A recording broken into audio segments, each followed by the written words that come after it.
The book of Deuteronomy. We get the book of Deuteronomy from the Greek word. It's much like all the other books. The Septuagint changed the name from the Hebrew name for the book of Deuteronomy is Devarim.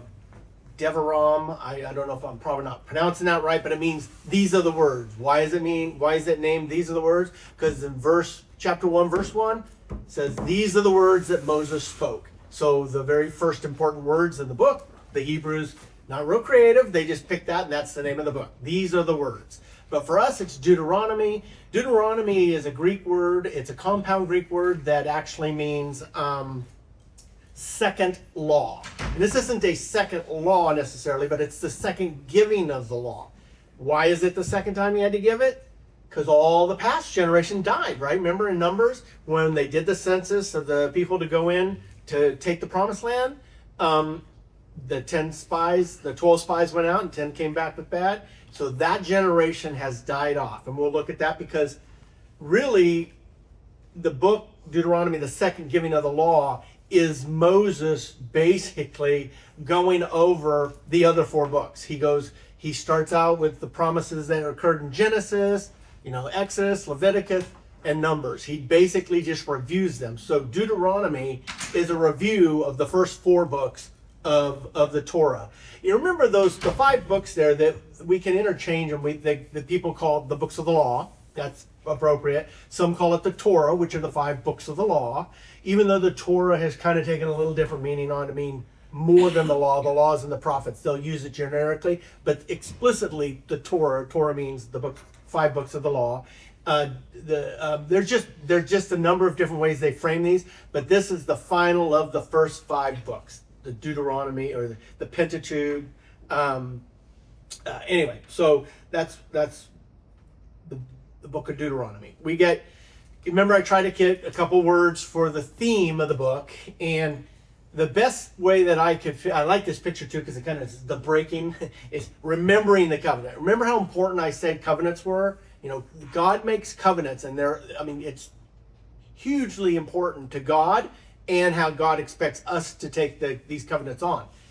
Thank God we live under the new covenant, because the new covenant does for us what we could not do for ourselves. And we're going to see how much we cannot do for ourselves. The whole example of the Old Testament, in fact, all five books we've gone through up to now, or the four that we've gone through up to now, and this fifth one shows how inadequate mankind is to live up to God's standards, which is why we need it all. And the New Testament even says that, the law was given so that sin would increase, so that we would see our inability to meet the standard of God, so that God would have to do it for us. And basically, Moses is telling this new generation that exact message, that these are the things you have to do. And so that's what we're basically gonna look at. Now, covenants, remember, we're not going to go over all the covenants, that chart I gave you of all the different covenants, but remember there's two types of covenants. There's a conditional covenant and an unconditional covenant. Adam and Eve had what? A conditional covenant. They said, I will take care of you, I will walk with you, I will talk with you, I will have a fellowship with you. And what's the condition? You may not eat from the tree of the knowledge of good and evil. And the consequence is, if you eat from the tree of the knowledge of good and evil, you will die. And of course, that day, they died spiritually and there was a separation from God. That was a conditional covenant. Along comes Tower of Babel, disperses all the people. God chose a people for himself to give his message of love to mankind. Abraham, right? That was an unconditional covenant. God made three promises to Abraham, Isaac, and Jacob. He said, one, I will make you a father of many nations, or a great nation, more population than you can count. I will give you the promised land.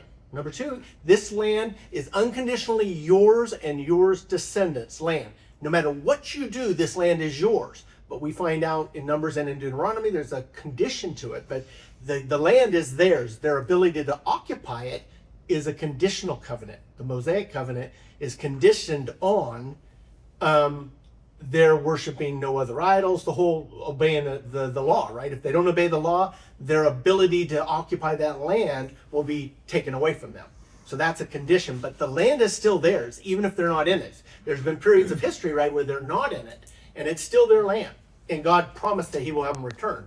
And the most important promise of the Abrahamic covenant, jumping back to the Abrahamic covenant, unconditional, is that the Messiah, the Savior, would come through his lineage. So those are the three unconditional promises that were made to Abraham. And then we get to, of course, the Mosaic covenant, which is the conditional covenant. And that's kind of what we look through all through, Leviticus and Numbers and all that. And it's a lot more conditions. It's funny how as we build through these covenants, the first covenant is there's only one condition, right? Don't eat from the tree of knowledge of good and evil. And then as you step through it, there becomes more and more law around structuring mankind to live to God's standards. Anyway, so we're going to take a look at that. Of course, Deuteronomy was written by Moses. There's only 34. There's 34 chapters. We're going to try to get through them today. The basic theme of that is, like I've said, Moses does a whole review of the Torah, of Genesis, Exodus, Leviticus, and Numbers, and that is this. And in the name we had, the second law, the major theme is he reiterates the law. In fact, the Ten Commandments exist in chapter 5 here, and 20 in Exodus was where we first saw the Ten Commandments, and we're going to see them here in chapter 5. So basically, you can break the book of Deuteronomy into 3 buckets. The first bucket is chapters 1 through 4, and he talks about the past. He reminds them of what God did for them and how God was faithful to them. And then he goes to the middle, 5 through 26, and he talks about their present, their current condition. And he reviews in this middle here all the regulations of Leviticus again, the second giving of the law again. It happens in chapter 5. And he basically starts with chapter 5 of giving the law again, and then goes through reminding them of all the things that they're supposed to do to stay true to God. And that antidote that's required daily, weekly, monthly. And then all of a sudden at 27 through 34, he looks at what? The future. It's predictable. So he looks ahead and tells them. And I wish I could say his predictions for their future was all positive, but it's not, because it ends up, we know history, and it wasn't positive. They ended up having to be conquered, dispersed from the land, and he predicts that. Moses predicts that you are not going to remain in the land. You're going to be dispersed, but God is faithful and he will bring you back. So that's all covered in 27 through 34. I just wanted to show this because this was the promised land outline given to Abraham, Isaac, and Jacob. As you notice, they never have occupied all this land.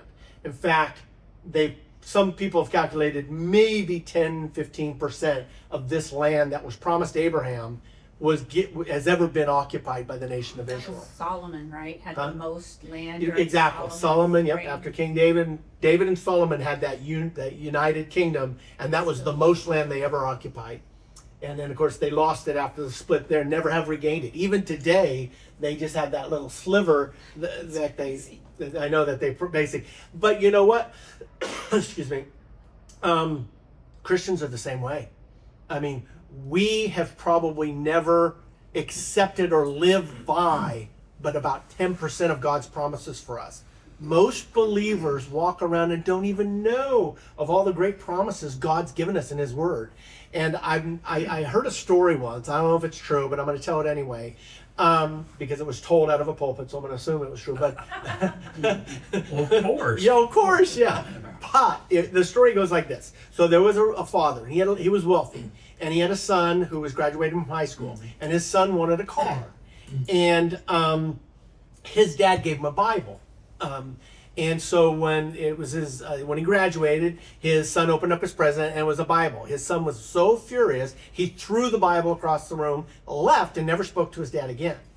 And evidently when his dad passed away, he came back for the funeral, and there was his old Bible sitting there that his dad had given him for his graduation. And when he went and grabbed the Bible and opened it up, a set of keys fell out.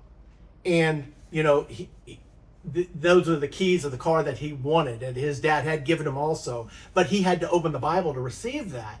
And the analogy of the story, of course, the truth of the story is same thing with us. We have a Bible, But if we don't open it up, you can even open it up and underline things and read things. But if we don't grab those truths with faith and say, I receive that promise, I receive that gift, many of us walk through our life never really living at the potential that God wants us to live.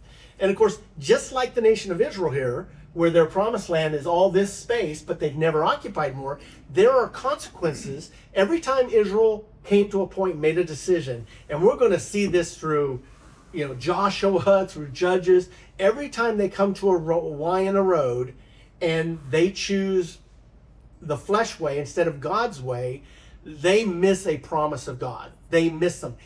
Today, when we get to our Ys in our road, if we don't claim those Ys in the truth of God and understand the truth of God enough to understand our predicament and make godly decisions, we're going to miss those promises. What I like about the Bible is even though Israel made mistake after mistake after, God still blessed them in that. I mean, the generation that we talked about last week, even though they had to wander in the wilderness, the consequence of their decision, their lack of faith, was to wander in the wilderness for 40 years and to die off and never go into the promised land.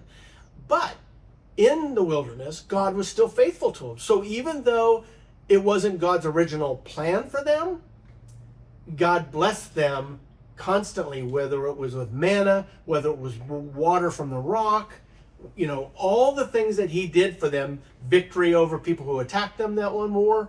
So there were things in the wilderness, even though it was a consequence of their lack of faith is why they were there, God still had his hand of protection on them and bless them. He does that for us too, though. So every time we go to a Y in a road, Scott Henry has made lots of wrong decisions in my life, but I'm here in my life and I still see God blessing me where I'm at.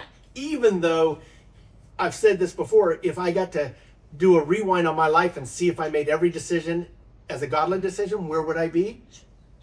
I probably would be sad, because I probably would be in a much greater place if I was always where God wanted me to be. But we're not like that. We're people. We do make mistakes, but the great thing about it is God still blesses us even where we are today. And he shows that his faith in God too. So that's a long introduction, guys. So Deuteronomy chapter 1. These are the words Moses, there's the name of the book. These are the words Moses spoke to all Israel in the wilderness east of the Jordan. It is the, well, I'm not going to read that.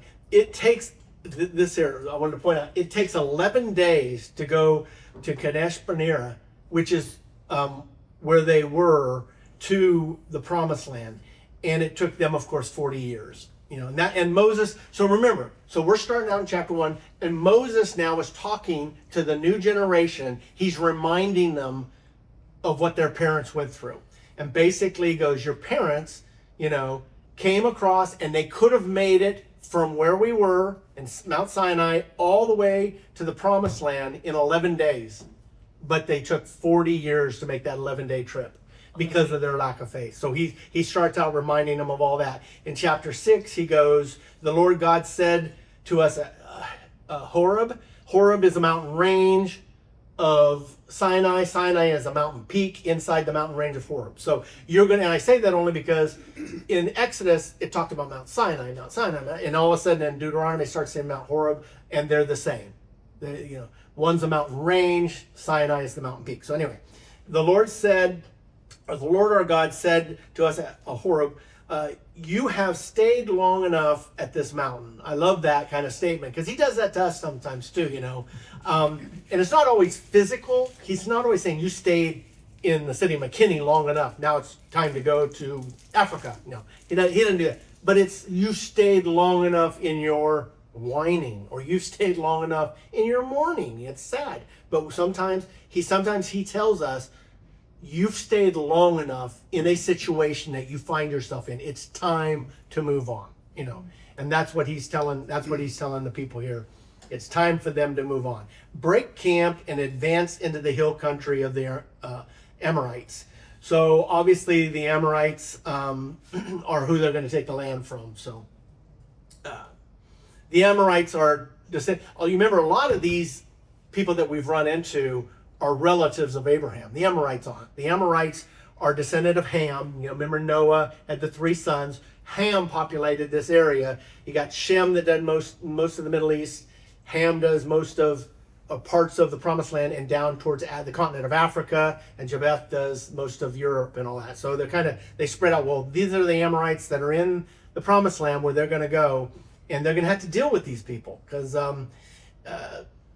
if you remember in Genesis chapter 15, when Abraham was given the land, he was wandering before he went to Egypt, right, when the drought, and the Amorites were there, the Canaanites were there, and God actually says in Genesis 15:16, God tells Abraham that the descendants will return when the sin of the Amorites are complete. So God is even merciful to the enemies of Israel because the Amorites' sin had not reached a level that God was going to deal with it yet. And All now these it ites has. part of Ishmael's line? All the ites? No. Okay. You're right. So you've got Ishmael, Hagar and Ishmael that has a whole lineage of the Hagarites and The Arabs, basically.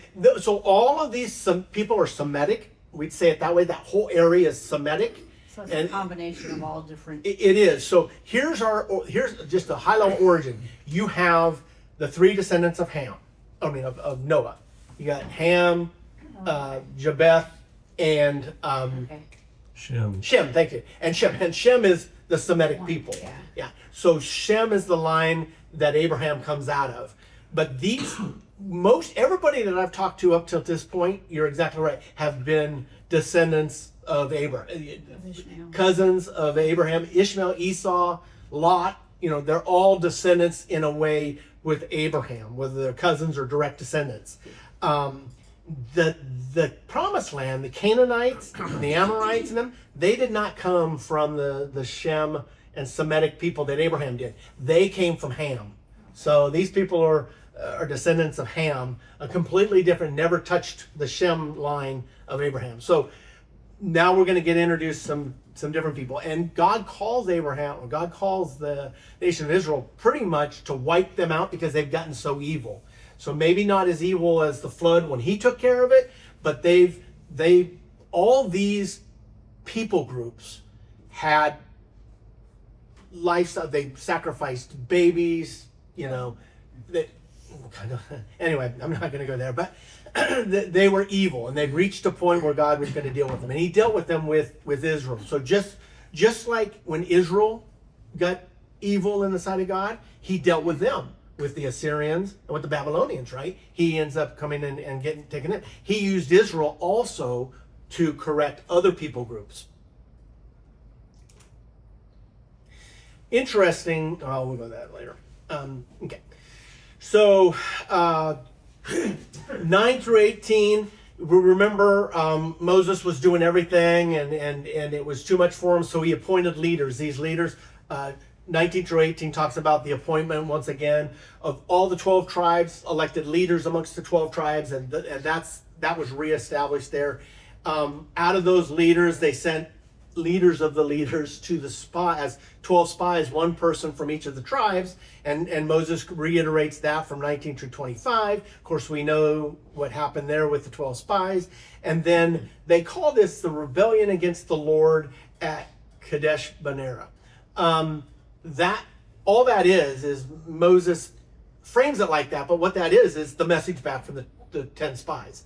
The 10 spies that said, yeah, it's a land flowing with milk and honey, but there's giants in the land. We look like grasshoppers to them. And that lack of faith is called this rebellion. And Moses reiterates this over from 26 to 46. He laments on it with the people. He's telling this new generation that were kids when that happened. They were alive, but they were kids when that happened. He's telling this generation that this is what your parents did. Don't do this. Don't fault in your faith. A little bit here about the different people groups that we were just talking about. In chapter 2, he goes over the different people groups. Now remember, this goes back to Esau and all. So the kingdom of Edom down here is Esau. So those are Jacob's twin brothers, all of his descendants. And then the Moabites is Lot's oldest daughter's descendants. And then the Ammonites are Lot's younger daughter's generation. And why it's important here is Moses is basically saying, God is saying, leave them alone. Do not hurt them. Do not go to war with them. Do not harm them. Because why? Because God made covenants with them. God already made promises to them, and said that he would protect them. So he's basically saying, do not harm them. And that's what he's talking about here in those in chapter 2. In chapter 3, we have a couple of things that happen. It falls back on the lands again, talking about that. But also, we have a defeat of two kings. I probably not Sihon and Og. I guess you pronounce that Og. And the reason we're bringing that up is because basically God is saying, you're going to go to battle with them, and I'm going to make you victorious. Og, and these are the last of what they would call the Rephaim, the giants. Og is said in the Bible, it says his bed was 13 and a half feet long by 6 feet wide. The Bible doesn't tell us how big he was, but some of the extracurricular Talmud and stuff like that from the Hebrew writing say he was 12 feet tall. Now, Goliath was only 9 feet tall. The Bible gives us his height. Shrimp. Goliath was a shrimp compared to this king. But God said, do not fear him. Go in there and I will allow you to be victorious over that. So, so they go in and they defeat the Amorites. And they allude to this, I'm not going to stay long, but they allude to, in this chapter 3, it also talks about Moses, because of what he did with the rock, not being able to enter the land. He'll see it, but not enter it. But there's a whole chapter he's going to dedicate to that, so I'm not going to ponder on it here. Chapter 4, God's call to obedience, and I'm just going to say, in 2, it's a bunch of, what Moses does is he sits there and he goes down a list of things. I'll just read this. Now, Israel, hear the decrees and laws I'm about to teach you. Follow them so that you will live and may go into and take possession of the land the Lord, the God of your ancestors, is giving you. So he's going to go through all of chapter 4 and say it's a lot of what they should do, how they should stay close to God and stuff. Only take heed of yourself, lest you forget the things your eyes have seen. This goes back to the whole thing I was saying. How do you float away, with entropy? You just, you don't attend to the details. If you tend to the details in the Word of God, you will stay tethered to it. So that kind of ends on chapter 4. That moves Moses to 5 through 6. So now Moses is going to be telling them the things of today. That was him going through the history. And if you read chapters 1 through 4, you're going to see more detail, obviously, of Genesis, Exodus, and Leviticus of what he covered. But now he's going to go more into Leviticus and outline that. First thing he does is he re-gives them the law. The law is interesting. Once again, we know from reading, it's on both sides of the tablet, but they only show it on one. It's also numbered. Notice it's numbered 1 through 10. The Bible doesn't number it. And I say that to tell you, if you look at a Protestant Bible and a Catholic Bible, they're numbered different. They're the exact same content, but the Catholic Bible collapses the first and second about you shall have no other God before me and do not have any idols into one commandment. So they've got both of those statements as the first commandment. And then they separate thou shalt not covenant into 2. They say thou shalt not covet your neighbor's wife, and then thou shalt not covet, and they list the other things, the household and all that. So in the Protestant Bible, of course, has these 2 separate, and the 10th one as 1 instead of 2. So the Catholic and the Protestant Bible, while the wording is identical because man made up the numbers are different. So it's a man-made problem. It's not a biblical problem. That's my point on that. Then we get the Shema. I think that's how you pronounce it. Shema. Shema. Thank you. It's a prayer. It's a very, very holy prayer. This is even holy today. It was holy in Jesus' day. This is the prayer that Moses teaches them. Hear, O Israel, the Lord your God, the Lord is one. They say this. They're taught here to say this twice a day. And they said that twice a day, even in Jesus's time. And even today, they I don't know if they do it twice a day, but they say this prayer daily. This is a prayer. Remember when Jesus was asked, what is the greatest of the commandments?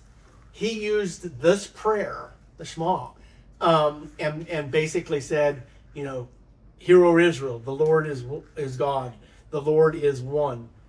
Love the Lord your God with all your heart, soul, and strength. And then he jumps over to Leviticus and quotes, and love your neighbors as yourself. So he gives, these are the two greatest. He does a quote out of Deuteronomy, and then he does a quote out of Leviticus, combines those together to basically say these are the greatest commandments. These are two. When the Fields and I, Lee, correct me if I'm wrong, we went to Israel on this tour in 2018, and one of the first things I remember our tour guide Marla saying was she quoted that twice, and it just really stuck with me. And of course I'm not Jewish, and none of us are, but I have a little thing on my front door. It's called a mezuzah, and has a rolled up prayer in Hebrew that's stuck in there, and it's the Shema. It's those verses, and I don't know. So, and I know we're not required to do any of that, but it's like something's just like it means something to me to have it on the front door. No, it's a truthful thing. It's interesting because the Bible actually tells them to put it on your hands, to put it on your head, to put it on your doorpost. I mean, to teach your children this. So there's more detail than I'm going into. If you read this in chapter 6, the Shema is basically a foundation to teach their children. So yeah, they put it on their forehead and on their hand. It goes into great detail on that, and to use this to teach your children. It's cool.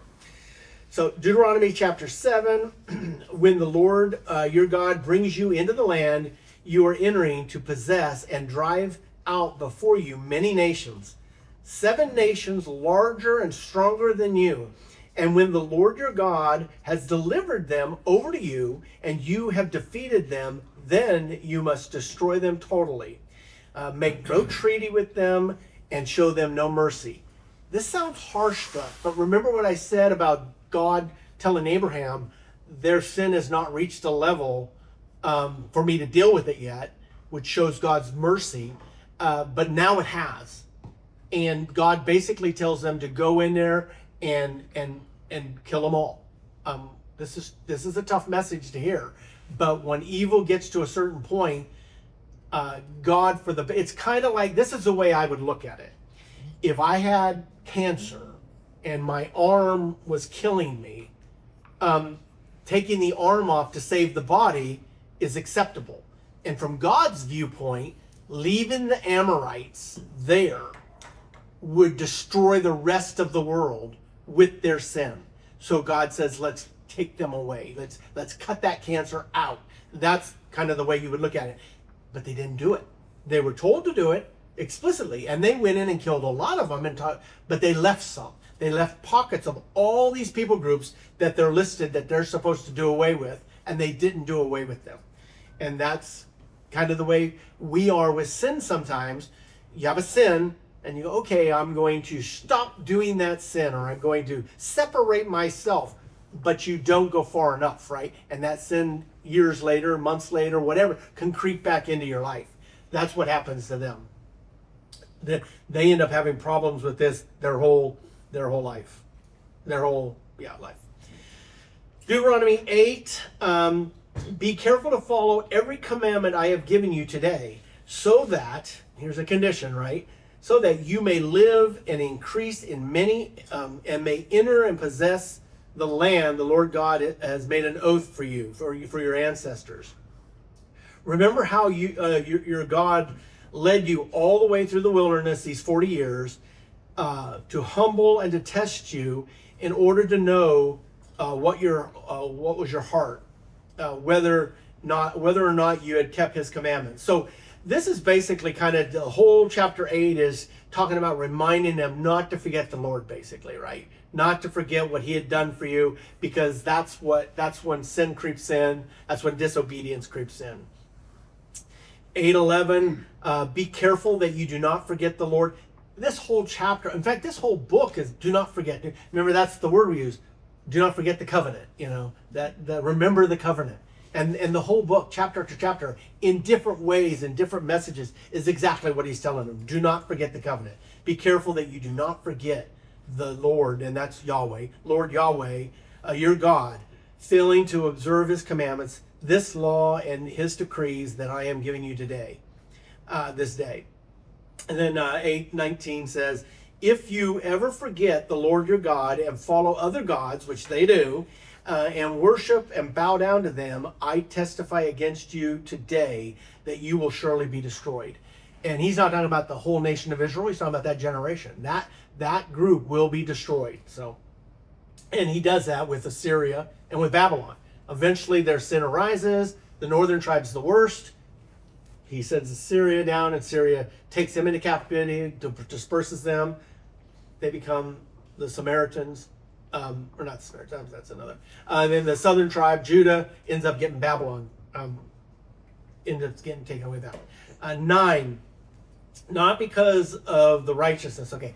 Hear, O Israel, you are now about to cross the Jordan to go into and dispose of the nations greater and stronger than you, with larger cities and with walls up to the sky.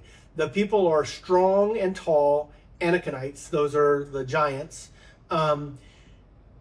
You know about them and have heard it said, who can stand up against the Anakites? But be assured today that the Lord your God is the one who goes across ahead of you. That's got to be the same for us too, right? Don't go in venturing into territories without the Lord ahead of you. You know, blanket things in prayer, having the Holy Spirit lead you ahead of you. To devour in like devouring fire. He will destroy them. He will subdue them before you, and you will drive them out and annihilate them quickly. That was the plan. And they started out pretty good, as we're going to see in their first battle, Jericho, very successful. We'll see next week their battle with Ai, not very successful. And then 9, 7, the golden calf. Remember this and never forget how you aroused the anger of the Lord your God in the wilderness from the day you left Egypt until you arrived here. You have been rebellious against the Lord. And of course, he's just trying to drive this point in. When you're reading the book of Deuteronomy, you can, I don't want to say you can get bored, but you can get an attitude. I've heard this. I know, because I just read Numbers, and I read Exodus, and I read, because Moses is just reiterating everything I already learned in the previous books. But my wife sometimes says I drive a nail too long, but Moses definitely drives this nail way too long for my comfort, but it's led by the Holy Spirit, so it's clearly what God wants us to hear. Chapter 10, and now Israel does what the Lord your God asks you to do, but fear the Lord your God. And of course, fear, the Hebrew word fear does not mean I'm afraid of the Lord your God. It means I highly respect God, to walk in obedience to him, to love him, to serve him, the Lord your God, with all your heart and with all your soul, and to observe the Lord's commandments and decrees that I am giving you today for your own good. Okay, the main point obviously is obedience here. And obedience isn't following the letter of the law, it's a relationship. It's obedience of relationship of the heart. This, we're going to go through a lot of stuff here. So this is 12 through 16. And this, he goes through the book of Leviticus. And remember, Leviticus is all the ritual, the sacrifices that they were told to do. And Moses reiterates all of these things. So in 12, God chooses a place for his name. That's prophecy. It hadn't happened yet, but that ends up being Jerusalem, right? Jerusalem is the place where God's name is known. He reminds them in 13 to stay loyal, don't turn to other false gods, and he goes on in that with 13. 14 is about purity and separation. He basically goes through all the different sacrifices that are there to restore their relationship. He also covers the dietary law, making the kosher law in chapter 14. Chapter 15 it goes through more laws and stuff. It goes about the debt release. I think when I taught the Sabbath, we talked about the land Sabbath and the Jubilee Sabbath. And of course, the Jubilee Sabbath, all the land goes back to the original families. He covers all of that about the land Sabbath every 7 years, not to work the land. And then he talks about not charging your brothers interest rates. When you loan money to your brothers, you don't tack on usury fees and interest rates and stuff, which obviously we've gotten way away from in our culture. And this was so that no generational debt occurred. All these laws like that. He reiterates all those. He goes over those.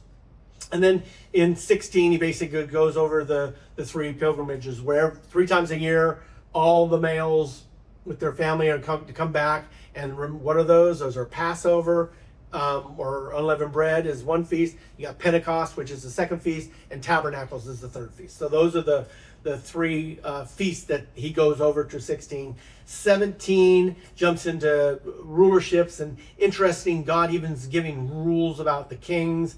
And even though there's no kings yet, he's given rules about them here in 17 to 20. 21, he gets into a lot of civil and social law. All of this stuff was in depth in the book of Leviticus, but he goes over it again pretty in depth too. Like I said, not as in depth of each book, but pretty in depth. Obviously, chapters 21 through 25 is once again talking about all these civil laws and stuff, civil and social laws. 26 starts out with instructions about first fruits and tithes. He builds on it, and of course, 26 closes out all the remaining laws that he covers for them. I know that was fast. That gets us to 27. 27 is looking forward. 27 through 34. Did I go over that chart? No. This one, yeah, not the Yeah, other one. yeah. One thing I want to point out. So I broke down. He was looking back historically. He just gave all the rules of God, the relationship, to maintain a relationship with God. Now he's going to go forward. But also, what this chart does is it shows we just went through the first 2 buckets. He does that in one speech. So he basically gave a speech here of the history that I covered, and then wrote it down. And then he gave a second speech. All of these speeches, there's 7 of them, and 2 of them are given for the first 26 chapters. And then the last 27 to 34, he gives 5 more speeches and writes them down. Each time he gives a speech, then writes it down, and it becomes the law, and it goes in the Ark of the Covenant. But the interesting is this all takes 40 days. So the whole book of Deuteronomy, remember Leviticus was 30 days, and the others was 2 years. I mean, we had these how long these things took. Deuteronomy is a 40-day period of time, but 30 of those days are mourning Moses' death. Moses dies, and for 30 days they mourn it. So really, all of these speeches that he eventually writes down is a 10-day period. That's how short this is. So it's a 10-day period of him writing all this stuff down and giving these speeches, and then 30 days is mourning Moses' death, and then that'll get us to next week when we go to the book of Joshua. And that's when they actually cross the land in next week in Joshua. Joshua ought to be a pretty exciting book. And then, of course, the passing of, and we'll see that also, we're going to go into the passing of the commission between Moses and Joshua here too.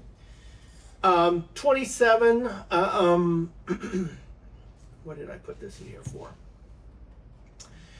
The two, so this is the highlight of what we're going to go. So 27, we're going to have this 2 mountain experience. We'll talk about it in the next slide.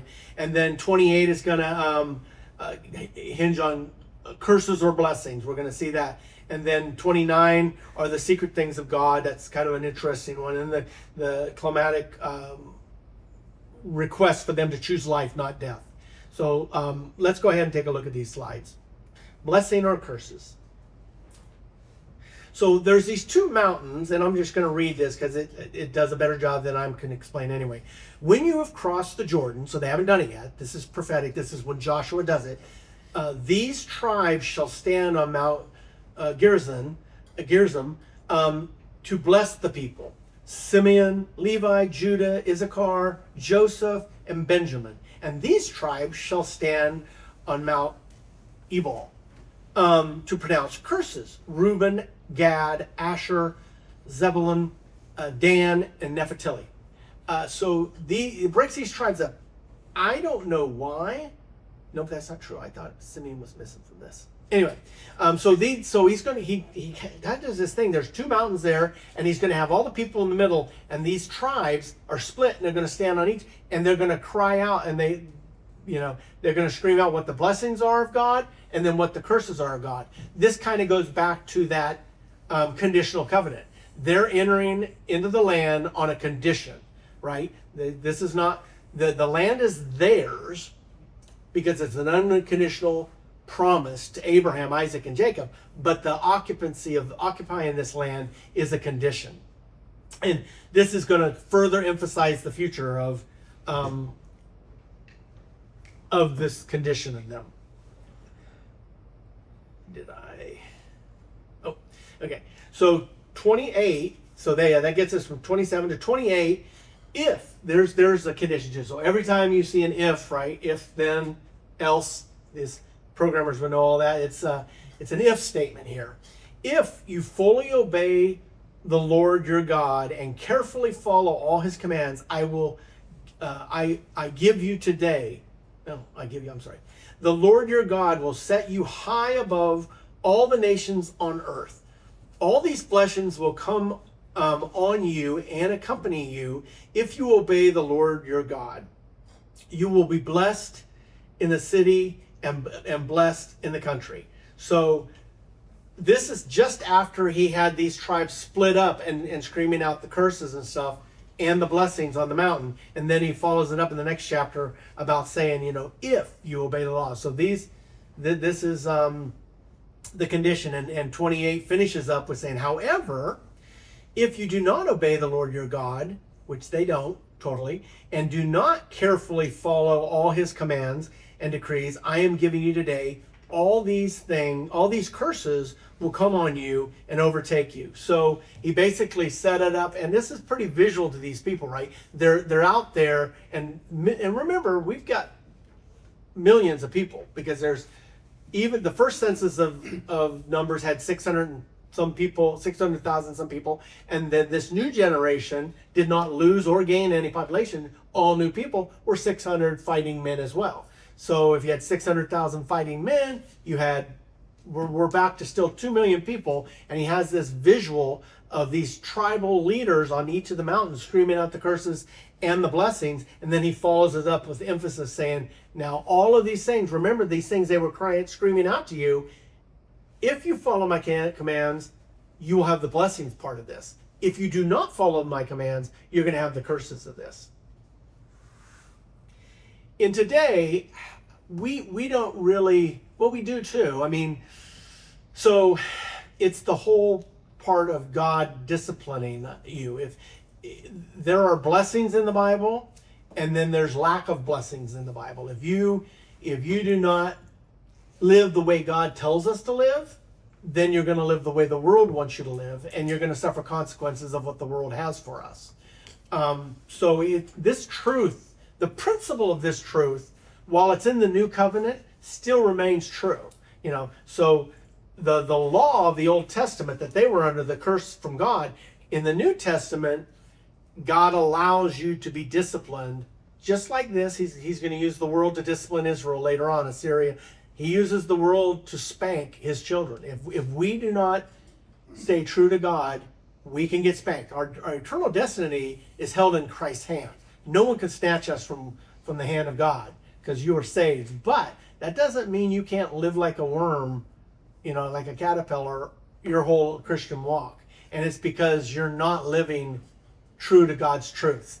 God's given us this book for a reason. And he gave it to us to make our life easier, more triumphant, more successful, because that's what he wants out of us. But if we choose wrong, then we're going to suffer some similar consequences to the example of the Old Testament. No one likes to talk about it. That's a tough thing to talk about, right? I don't want to be spanked. I don't want to be scolded. 29, the renewal of the covenant here. These are the terms of the covenant that God commanded Moses to make with the Israelites in Moab. In addition to the covenant he made with them in Horeb. So that Horeb is Mount Sinai, and now he's on Mount Moab. Mount Moab is where they are right now, right before they enter the Promised Land. And now God gives them additional things that are going to be added to the Ten Commandments and the book of the law that were given at Mount Sinai. He's given them additional stuff. Moses summoned all the Israelites and said to them, "Your eyes have seen all that the Lord did in Egypt to Pharaoh, to all of the officials in all the land. With your eyes, with your own eyes, you saw the great trials and the signs and the great wonders." This is becoming a theme. We're into chapter 29, and I don't know if you noticed, but that statement of remembering has been made through 1 and 2 and 3. As you're reading this, you not only say, "I learned this in Exodus and Leviticus," but I heard it in chapter 1, I heard it in chapter 2, I heard it it must be important to God. If he repeats something 2 or 3 times, it's got to be important. He's repeating this message to remember over and over and over again. So it's obviously important. But to this day, the Lord has not given you a mind that understands, or eyes that see, or ears that hear. Yet the Lord says, during the 40 years that I led you through the wilderness, your clothes did not wear out, nor did your sandals on your feet. You ate no bread, you drank no wine, and or other fermented drink. I did this so that you might know that I am the Lord your God. That's a very important statement, because this is what we have to hang on to in our life. Life gets hard sometimes, but we have to hang on to and remember what God did for us when we needed him to. Those things that you can remember will help you walk forward in faith to knowing if he did it for you in the past, he's going to do it for you in the future. Then it makes an interesting statement in 29. The secret things belong to the Lord, our God, but the things revealed belong to us and our children forever, that we may follow all the words of his law, of this law. Sometimes we want to know more, and I'm one of them. I want to know. I told you early in Genesis, I want 50 chapters on the creation, not 2 chapters. I want to know more and more. But you also, as a believer, have to understand sometimes the secret things of God just aren't going to be known. We're given enough information. The Bible is not a book of everything, but it's a book of enough. And there's lots of things it doesn't touch on that exist out in this world. I mean, what people say, why didn't the Bible talk about dinosaurs? I don't know. Why doesn't it talk about, anteaters? I mean, it doesn't mention everything. It's a love letter to mankind to draw the relationship between mankind and God. That's what, and it gives us enough to know it's factual, it's foundational truth, but it doesn't answer everything, because that's not its purpose, and that's kind of what this verse is saying. I've given you enough. I've given you the law. In this case, he's telling Israel, I've given you the law. That's the foundation on how you're supposed to live your life. But there are secret things of God that you don't know. You don't know the timing of it. You don't know why I do certain things. And that's still true today. We don't always know why God does what he does. But we know that he loves us, and what he's doing is for our benefit. 30, prosperity after turning to the Lord. When all these blessings and curses I have set before you come on you, and you take them to heart, wherever the Lord your God disperses you and among nations, and when you and your children return to the Lord your God and obey him with all your heart, with all your soul, and according to everything I have commanded you, then the Lord your God will restore your fortunes and have compassion on you and gather you again to the nations where it scattered you from. This is a prediction that you're going to get scattered. And it's a message to us too. This is the prediction that Joshua, before you even go into the land, I'm already telling you, you're going to be dispersed. And it goes into more great length about this predicting. Remember, this is the prophecy that Moses is telling them, that they're going to eventually get dispersed out into all the nations.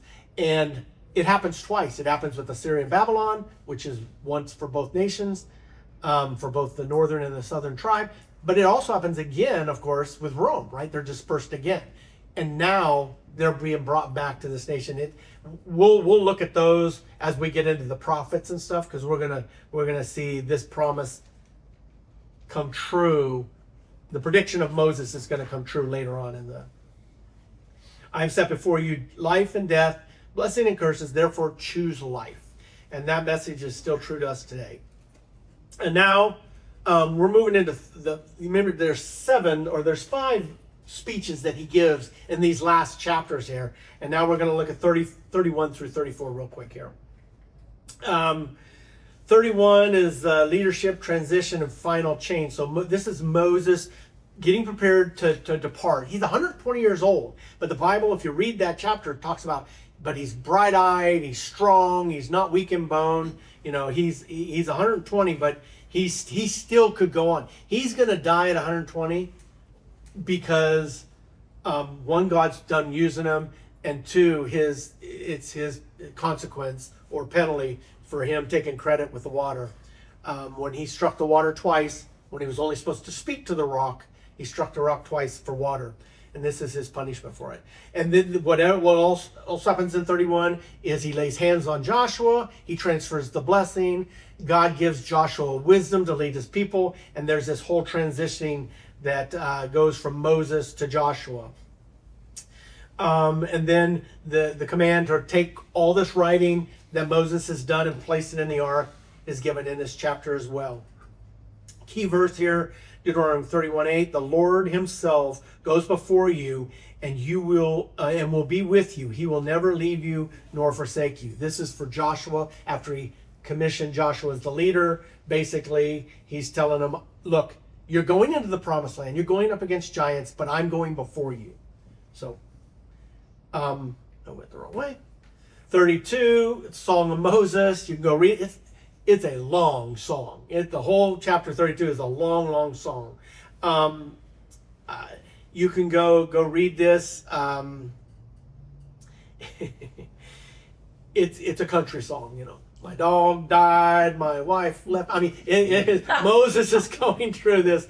I mean, as you read this song of Moses, I can't even know what tune to put to it, but it's I recommend you just go read it. And Mama got run over by a train. Yeah, that's about what it goes like. I mean, Moses laments on a bunch of negative stuff in his song, but he also promises. So he is, and he ends it, or in 32 it says, for he is the rock, his works are perfect, and all his ways are just. And so this is just Moses singing this whole song.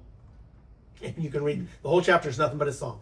33, Moses' final blessings on the tribes, much like Jacob when he was about to die. Each one of his sons came to him and he laid his hands and he gave a blessing on each one of his sons for the 12 tribes. Moses does this as well. Moses blesses each 12 tribes, you know, in this message. So we are going 34. This is Moses is told to climb to the mountain. So he's done all this. He's blessed Joshua, handed the reins to Joshua, and now God tells him to climb to the top of Mount Nebo, and he tells him to look over Mount Nebo, and you're going to see it, but you're not going to be allowed to go in it. You're going to die here. And there's an interesting verse, and it's not in Deuteronomy. Moses dies, and there's a fight over Moses' body. You guys probably heard about that. That Satan and Michael argue over the disposition of what's going to happen with Moses' body. Because in 34 here, it does say that God buries Moses. So men do not bury Moses, which is kind of unique too. No one else, God's never buried anybody. Moses is the only person unique that God buries Moses there. And then all of a sudden there's this battle. But we find out about it in Jude. In Jude chapter 1, verse 9, it says, but even the archangel Michael, when he was disputing with the devil about the body of Moses, did not dare to condemn him for slander, but said, the Lord rebukes you.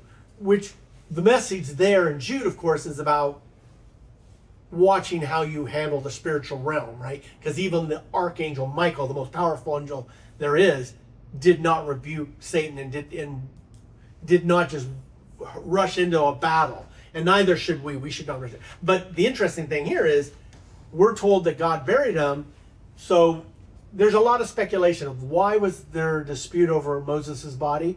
Well, we know that during the Transfiguration, that Moses and Elijah appeared with Jesus, right, at the Transfiguration in the Gospels. Guess God needed his body. I mean, we're not told, so there's a lot of speculation why. I would suppose that Satan knew that was going to happen too. So is that true? He could have known. He could have Why known. would he fight for him otherwise? So there's a lot of things. So obviously, what my thinking is this. So God made Moses die on the top of Mount Nebo. God buried the body. He didn't allow the Israelites to contain it because Moses was probably the most popular and still is today prophet in Israel. And they would have worshipped his tomb. So God said, no, you're not going to have Moses' body. But then the battle over Satan is different, So I understand why God would have buried his body and not let the Israelites take his body into the promised land. One, he told them he couldn't. The interesting thing, though, is God, his consequence of his sin was he didn't get to enter the promised land, right? But he did, right? After his death in the Transfiguration, where was that? Jerusalem. He was at the Transfiguration. He was able to enter the promised land even after his death. So, and of course, many believe that the two witnesses in the book of Revelation is going to be Moses and Elijah. So Moses's job being used by God is not done yet. So anyway, so that's kind of a wrap up here with Moses dying, and now Joshua's controlling and leading the people. They're on the land. They're right on the edge of the land. Next week, we're going to move into the book of Joshua, which is going to take them into the land. Long time coming here. The promise has been going through book after book after book, and now finally next week we're going to get to see them enter the land. So that's going to be a fun message there.